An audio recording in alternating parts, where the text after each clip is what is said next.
दंड नहीं है, प्रायश्चित दंड नहीं है। दंड तो बहुत बुरी चीज है, अपने यहाँ दंड नहीं दिया जाता, प्रायश्चित दिया जाता। वो भी गुरु महाराज देते हैं, आचार्य महाराज देते हैं। प्रायश्चित शिष्यों की वृद्धि हो, साधना अच्छी तरह पले, इसलिए प्रायश्चित देते हैं और ज्यादा दंड नहीं देते। उसमें भी दोष, यदि कोई भैया दोष लग जाए, दोष कोई लगना कोई बड़ी बात नहीं है, लेकिन दोष को छुपा लेना ये महादोष है। ये दोष कब तुम दूर कर पाओगे? जब तुमने कोई गुरु बनाया ही नहीं, तुमने कोई अपना गुरु बनाया ही नहीं, तो गुरु किसे बनाना है? जिससे प्रायश्चित ले सको, जिससे अपनी आत्मा की शुद्धि कर सको, उसे गुरु बनाओ, उससे प्रायश्चित लो। उससे दोष हो गया कोई बात नहीं, लेकिन दोष को छुपा लिया ये महादोष है। और दोष की चित्त शुद्धि के लिए गुरु से प्रायश्चित लो। परिणाम असंख्यात लोग प्रमाण है। परिणाम जीव के चलते ही रहते हैं, चल विचल होते ही रहते हैं, ऊपर नीचे भाव होते ही रहते हैं। उनकी शुद्धि गुरु महाराज के चरणों में जाकर शिष्य बालकवत निवेदन करता है कि गुरु महाराज हमसे ऐसा अपराध हो गया, ऐसा दोष हो गया, कृपया कर हमें प्रायश्चित देकर हमारी शुद्धि कीजिए। तो ऐसा गुरु महाराज उसकी योग्यता के अनुसार, इसकी सामर्थ्य क्या है, वैसा प्रायश्चित देके उसका स्थितिकरण करते हैं। ये प्रायश्चित है। उसे ऐसा नहीं आचार्य श्री हमसे तो इतना बड़ा दोष हुआ ही नहीं, आपने इतना बड़ा हमें प्रायश्चित दे दी, ऐसा कुछ नहीं। जैसा गुरु ने कहा है वैसा तथाकार मान लेना, यही शिष्य की आज्ञा है। आज्ञा में, गुरु की आज्ञा में चले, गुरु के आदेश का पालन करे, वह शिष्य की दिनों दिन उन्नति होती है। और यदि गुरु की आज्ञा नहीं मानी और अपनी मनमानी की, तो उसका तो बंटा ढार नियत है, उसका उद्धार नहीं हो सकता। इसलिए जो गुरु ने कहा है तथाकार, जैसे अब देखो, जैसे पैर में कांटा लग जाता है और चलने में कितनी दिक्कत होती है। कांटा लग गया, कांच लग गया, सड़क पर पहले जैसे नहीं चल पाते, उसमें कष्ट होता है चलने में। सड़क पर पैर रखते हैं, बड़ी दुख होता है। और जिसके हृदय में दोषों के सूल लगे हों, वो मोक्ष मार्ग पर कैसे चल सकता? नहीं चल सकता, क्योंकि जब तक शुद्धि नहीं होगी, भले किसी ने नहीं देखा अपराध, हम तो कमरे में बैठे थे, हमें किसी ने नहीं देखा, फिर भी तुम्हारे मन में एक सूल चुभेगा कि हमसे अपराध हो गया, गलती हो गई। रावण भी ये सोचता था कि मैंने राम की सीता को की अपहरण करके बहुत बड़ी गलती की है। ये पश्चाताप रावण को होता था, लेकिन मान के वश होकर के वह उस पहले रावण को मैं जीत लूं, फिर उनकी स्त्री को मैं वापस कर दूंगा, सीता को वापस कर दूंगा। लेकिन कमरे में बैठ के पश्चाताप करता था कि मैंने बहुत बड़ी गलती। ऐसा हो ही नहीं सकता। यदि तुमने गलती की है तो उसका पश्चाताप ना हो, होता है पश्चाताप।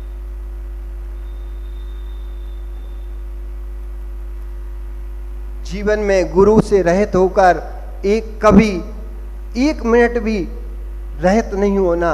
गुरु के जो नियम है, गुरु ने जो आदेश किया है, उसी का पालन करते रहना इस शिष्यों का कर्तव्य है।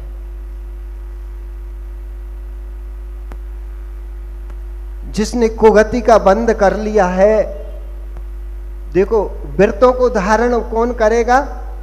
जिसने वृत्ति जीवन का नियम नरक गति और तिरंच गति से मनुष्य को तो टाल सकता है, मनुष्य गति से टाल सकता है। और देव जिसने कुगति का बंद कर लिया है, वह कभी वृत्ति के बनने के भाव नहीं होते कि मैं व्रत धारण करूं, 1 प्रतिमा 2 प्रतिमा के व्रत लेकर मैं वृत्ति बनूं। देखो, आवृत्ति बनकर रहना ये कोई बड़ी बात नहीं, लेकिन वृत्ति बनकर रहना बहुत बड़ी बात है। यदि आपने व्रत ले लिए और व्रतों का पालन कर लिया तो 3 गतियों से तुम बच गए। आचार्य श्री हमेशा कहते हैं कि जो वृत्ति नहीं है उसको वृत्ति बनना चाहिए, और जो वृत्ति बन गया है उसको ज्ञान ध्यान में लीन हो जाना चाहिए। इसलिए हमें ऐसे आवृत्ति पने से नहीं जाना। भले उस कल बात चल रही थी, सावला जी कह रहे थे कि ये गुड्डू भैया तो वृत्ति बने। हमने कही जब समापन होगा रामायण का और व्याख्यान पूरा हो जाएगा, फिर सब सूना सूना लगेगा, तो फिर तुम कौन से आंगन में जाओगे, किसके आंगन में जाओगे? हमें क्या सुनाएगा कोई? हम जिनवर के आंगन में रहें तो कम से कम मेरी भावना ये है कि तुम वृत्ति बनो ना बनो वर्तमान में, लेकिन भावना ऐसी भावना कि हम यहां से जो जाएं तो वृत्ति बन के जाएं।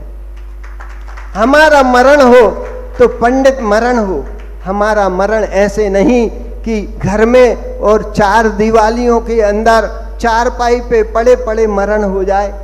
ये कोई जैन कुल की परंपरा नहीं कि तुम्हारे घर से निकले क्या, अर्थी नहीं, पाल की निकले वो भी जिनालय से। शिव का में बैठ कर जाओ और शिवालय पहुंचो, सिद्धालय पहुंचो।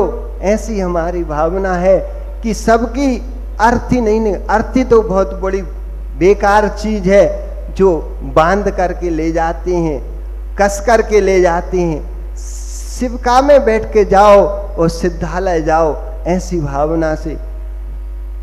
आचार्य महाराज ने यही लिखा है, एक आपके लिए एक अच्छी कविता लिखी है वस्तुत महाकाव्य में।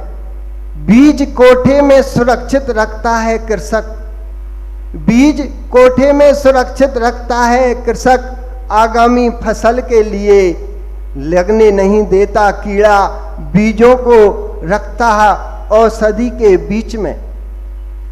सुरक्षित कारण भावी धन उत्पत्ति, बीज को सुरक्षित क्यों रखता है कि आगामी फसल के लिए भावी धन उत्पत्ति। इसी प्रकार शुद्ध चेतन की अनुभूति के लिए साधक को स्वयं के भाव बीज सुरक्षित रखना पड़ेगा। अपने भाव सुरक्षित नहीं रखोगे, कुभावों के कीड़े संपूर्ण विशुद्धि के बीज को नष्ट कर देंगे।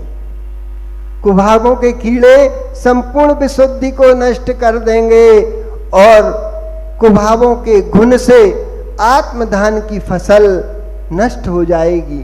इसलिए अपन को फसल को तो लाना है आत्मधान की, लेकिन कुभावों के कीड़ों से बचना है। आज क्या, जब वहां से आ रहे थे तो हम क्या देख रहे थे कि वो फूल भी मृत्यु को प्राप्त हो गए।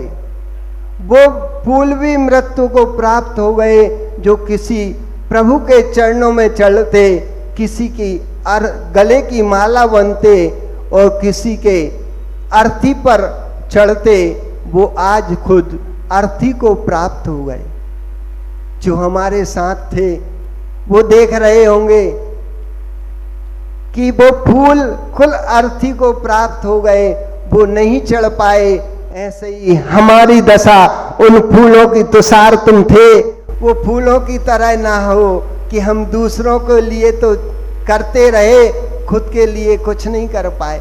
वे बेचारे फूल मृत्यु को पा गए, मृत्यु को पा गए, फिर भी खुशबू बिखेर रहे थे कि हमें भी कोई देख ले, हम यहाँ पड़े हैं, हमें भी कोई देख ले, हम यहाँ पड़े हैं। वो फूल भी मृत्यु को प्राप्त हो गए, वो फूल भी मृत्यु को प्राप्त हो गए। बोलो आचार्य भगवान विशुद्ध सागर महामुनिराज की।